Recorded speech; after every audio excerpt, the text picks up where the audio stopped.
জান্নাতের পথে পথ বাদ দিয়ে অন্যান্য রাস্তার কোনো অভাব নাই,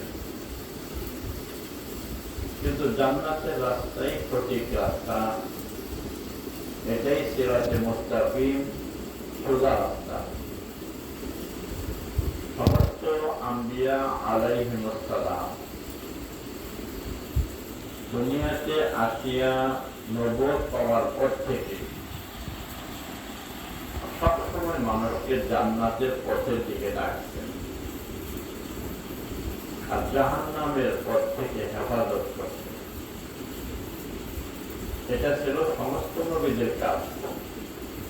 এই উম্মতের পুরুষ, এই উম্মতের মহিলা সকলেই যেন জান্নাতের রাস্তায় চলনেওয়ালা হয়, জান্নাতের পথের প্রতীক হয়। এই জন্য ১৬ লক্ষ পয়গম্বর আলাইহিস সালাম মেহনত করেছেন।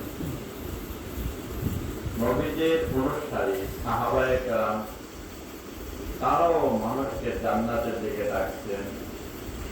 বর্তমান বিশ্বে ওলামায়ে কেরাম তাদের ওয়াজ নসিহত, তাদের তালিম তাআল্লুম, তাদের জিহাদ, তাদের ইমামতি, তাদের মুয়াজ্জিনী, সমস্ত কাজের মাধ্যমে মানুষকে জান্নাতের দিকে ডাকে।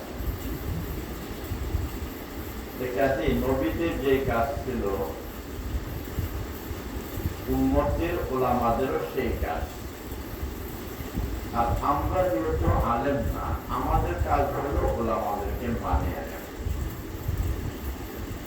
দাওয়াতে তাবলীগে গোড়ার মধ্যে ওলামায়ে কেরাম ওনারাও এই কাজ করতেছেন, মানুষকে নবীওয়ালা মেহনতের মাধ্যমে মানুষকে জান্নাতের দিকে ডাকে।